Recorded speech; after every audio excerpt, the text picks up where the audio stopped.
The Honor 400 Pro, a thick slabbed wide smartphone. What do you think? Well, I'll tell you what I think in my full review.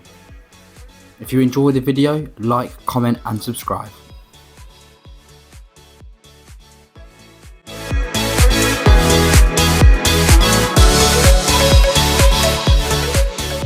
Join me today for a different type of video. This time, rather than that flagship device that you're used to, let's try something that the everyday person can afford. So let's look at a phone like the Honor 400 Pro. Is it any good? Well, let's find out in my full review. And of course, we'll be putting a photography twist on it.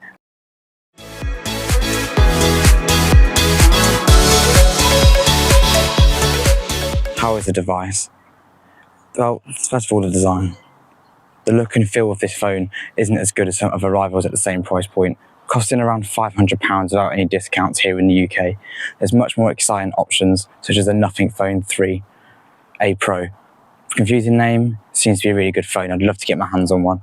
The design, it does the job. On a phone's always slightly wider than any other phone, and I do really like that. The screen as well, super bright, super clear, really nice panel, super responsive as well. So it's really nice to see at this mid-range price point. On the device as well, you can see that you don't get the same 3D face mapping and unlock methods like you do on the Magic 7 Pro. You get a basic optical fingerprint scanner, and although it looks like you get that in-depth face scanner on the front of the device, in fact it's not. It's just a depth of field camera for taking portrait selfies, so that's a bit disappointing. Magic OS has come a long way, and I'm really starting to like this user interface. Why can't we still customise the theming options as well as other main European smartphone brands such as Samsung? I'd love to see much more customisation on Magic OS, and it is starting to become more available, but in a really clumpy way, like using the Themes app, which I just don't like. I want it baked into the software. You do have really good upgrade support, which is something Honor's worked on continuously for the last few years.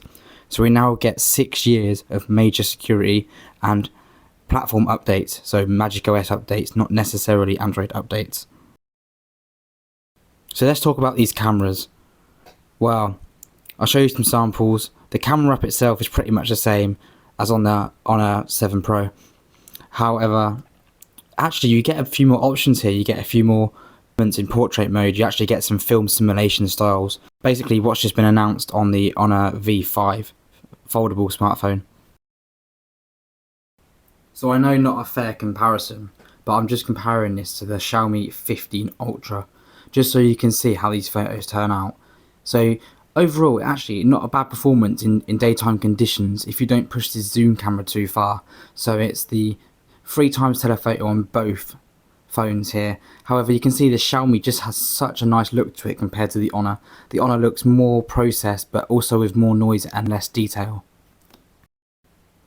So both of these shots, and all of these shots in fact, were shot in Honor Authentic and also Leica Authentic on the Xiaomi to really compare these two accurately. So this time it's the 4.3x lens on the Xiaomi and 6x in-sensor crop zoom for the Honor. And you can see here that the Xiaomi this time is much more vibrant and the Honor is much more natural.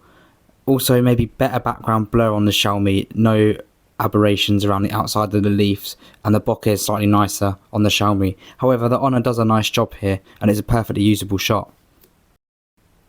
So you can see colours again on the Honor. Pretty nice here, but the detail level is just not there. If you really crop into that flower, it's a bit smudged and you can see where the smoothing's taken place. But on the Xiaomi it's much more detailed and much sharper, although still not perfect and definitely oversaturated.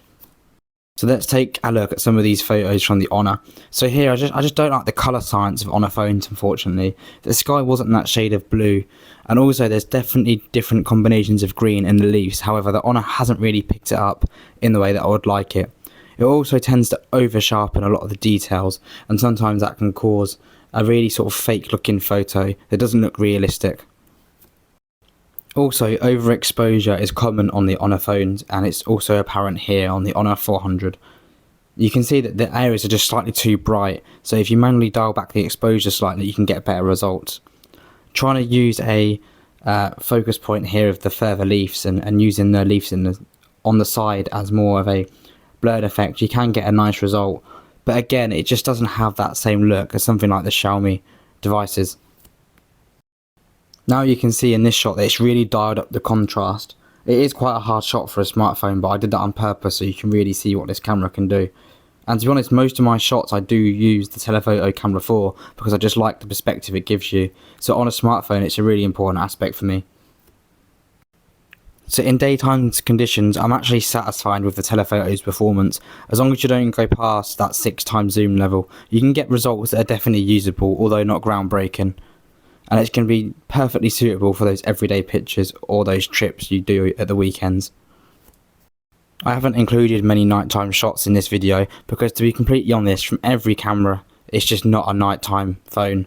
The shots come out grainy, noisy, and of really poor quality. So in dark conditions, you're definitely going to need some better cameras. The ultra wide as well, I mean, just don't bother with it really. The quality is appalling, they're oversaturated. Sharpness is definitely increased artificially to try and mask the lack of detail on this sensor. So I really won't recommend shooting with this camera, and it's definitely not really one you should be using on a daily basis.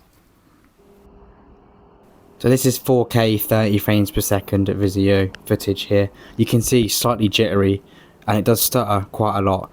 Also overexposed here, but nice dynamic range, and the contrast isn't too strong.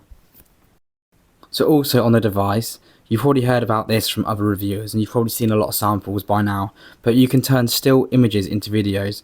However, please remember, this is a paid for feature after a certain amount of uses, and the results are actually pretty decent. However, after using it a few times, it does tend to be just a gimmick after a while. So just some extra samples here. You've got the main camera, you've got the 3x zoom level, and you also have the 6x zoom level from that telephoto shot. Another thing to note here is that the colour accuracy between the lenses is actually pretty good and well optimised. You can also get some bokeh from that telephoto lens, however bear in mind most of it is artificial and artificially processed in. Audio on the device. Don't go expecting those fantastic speakers from the Honor Magic 7 Pro, because you're not getting that here. Yeah, you're getting some dual stereo speakers. However, don't be mistaken, these really don't sound good. There's no bass, they're not very clear, they are super loud, but not necessarily in a good way. They just sound distorted to that higher volume level. But again, it'll get the job done. So what's my final thoughts on the Honor 400 Pro?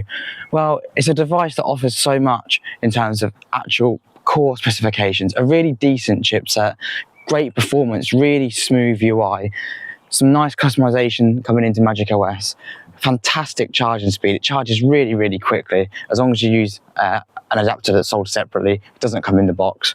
The screen is super bright as well. You've got some nice eye features tucked in there, and cameras that do the job. However, they're definitely not standout for me, especially at this price point. There's so many other options out there, like the OnePlus 12 or the Nothing phones, that offer just so much more for the same, if not cheaper. It's just a bit bland. The design is not inspiring. It's got a plastic frame, so it doesn't quite feel as premium as some of these rivals. If you do like the Honor ecosystem, you've got some of their other products that fit into that, then it's definitely worth a look. And of course, it being an Honor device means that it probably will be on some sort of discount on their website. So that's it from me. I hope you liked the video. Please like, comment and subscribe, and I'll see you on the next one.